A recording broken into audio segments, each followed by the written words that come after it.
I'm Natalia Bonner. It's day 268.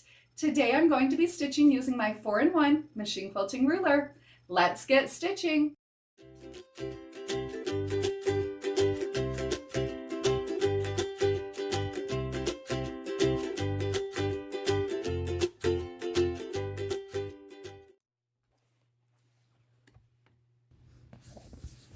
I'll begin by using my blue Mark Beacon marker and a rotary type ruler. I'll start out by marking a T through the center of my block. Then I'm also going to go through and mark diagonal lines point to point in the boxes that I've created. So all the way across the center and then diagonal through the two opposite boxes. After that, I'm ready to begin quilting. I'll start stitching on the left side of the block. I'm going to begin by stitching in the ditch down the side and up all the way around the outside of the quilt block.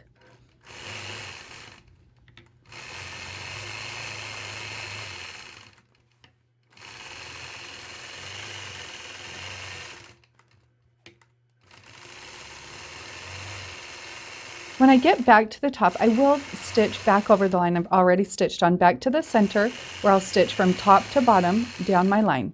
When I get to the bottom, I'm going to lie my ruler right on top of my first diagonal line, where I'll stitch a diagonal line corner to corner. So with the ruler lined up right on my marked line, and then I'm going to be stitching 1/4 of an inch away from the line on opposite sides.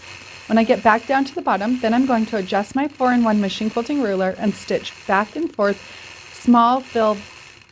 They could be called like matchstick quilting lines to fill in the bottom half of that triangle.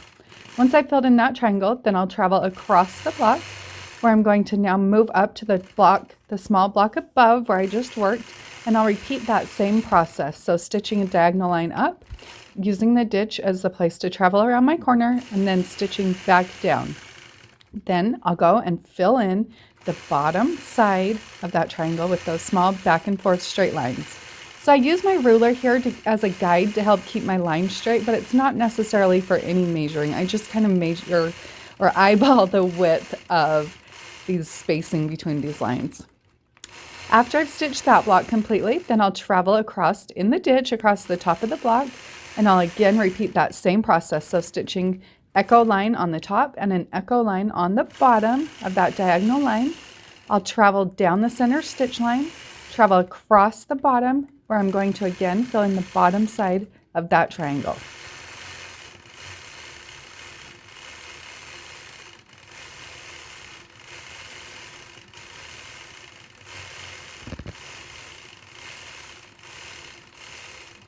After I've completed filling in that triangle all the way up to the top, then I'll again travel using my ditch to travel down to that bottom last corner block, where I'll repeat this process again.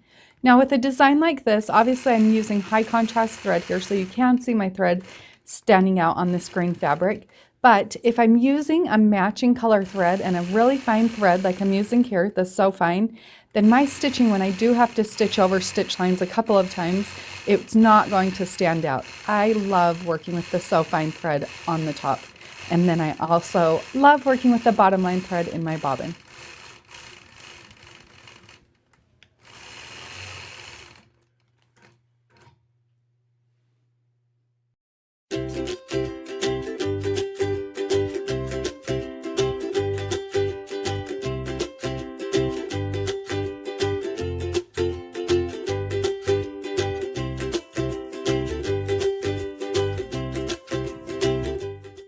Friends, I hope you enjoyed today's block and found a little bit of inspiration with my machine quilting.